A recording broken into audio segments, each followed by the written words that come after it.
नमस्कार, मैं हूं आपके साथ प्रशांत। बॉलीवुड एक्टर धर्मेंद्र और हेमा मालिनी की बेटी ईशा देओल इन दोनों अपनी पर्सनल लाइफ को लेकर चर्चाओं में बनी हुई हैं। कुछ दिनों पहले एक्ट्रेस और उनके पति भरत का तलाक हुआ है और ऐसा कहा जा रहा है कि अब ईशा देओल अपनी दोनों बेटियों के साथ मां हेमा मालिनी के साथ ही रहेंगी। भरत संग तलाक के बाद से ही ऐसी खबरें आ रही थी कि एक्ट्रेस अब पूरी तरह से फिल्मों में एक्टिव होने वाली है। लेकिन इसी बीच हेमा मालिनी ने बेटी ईशा देओल के पॉलिटिक्स ज्वाइन करने को लेकर बड़ा हिंट दे दिया है। मीडिया के गलियारों में अब कहा जा रहा है कि ईशा देओल जल्द ही राजनीति में कदम रखने वाली हैं। दरअसल हेमा मालिनी ने मीडिया से बातचीत में कहा है कि उनकी बेटी ईशा जल्द ही पॉलिटिक्स ज्वाइन करेगी। हाल ही में एक लीडिंग वेबसाइट ने हेमा मालिनी से पूछा था क्या उनकी दोनों बेटी ईशा और अहाना भी पॉलिटिक्स ज्वाइन करने में इंटरेस्टेड हैं। इसका जवाब देते हुए एक्ट्रेस ने बड़ा हिंट दे दिया। हेमा मालिनी ने कहा कि अगर वे चाहती हैं, लेकिन ईशा को पॉलिटिक्स में रुचि है और उन्हें ये करना पसंद होगा। कुछ सालों में हो सकता है कि वो पॉलिटिक्स ज्वाइन कर भी लें।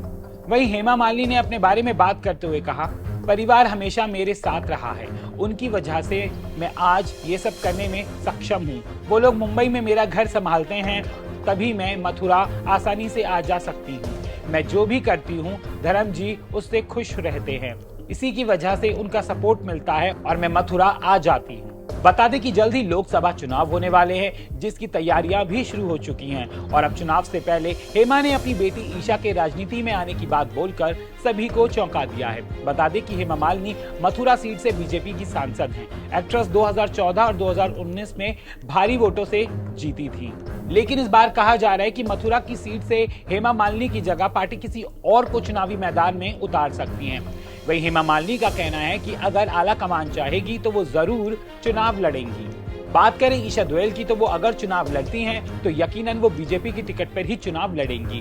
देओल परिवार का बीजेपी के साथ गहरा नाता रहा है। जहां धर्मेंद्र देओल एक टाइम पर बीकानेर से बीजेपी सांसद रह चुके हैं, वहीं हेमा मालिनी मथुरा से बीजेपी सांसद हैं। इसके अलावा सनी देओल गुरदासपुर से बीजेपी सांसद हैं। ऐसे में कहा जा रहा है कि अगर ईशा देओल ने लोकसभा चुनाव लड़ा तो वो बीजेपी की टिकट पर चुनाव लड़ेंगी और अगर वो चुनाव नहीं लड़ती हैं तो वो बीजेपी के लिए लोकसभा चुनाव में प्रचार कर सकती हैं। कहना गलत नहीं होगा कि हेमा मालिनी की तरह ईशा देओल भी पीएम मोदी के लिए चुनाव में अपना योगदान दे सकती हैं।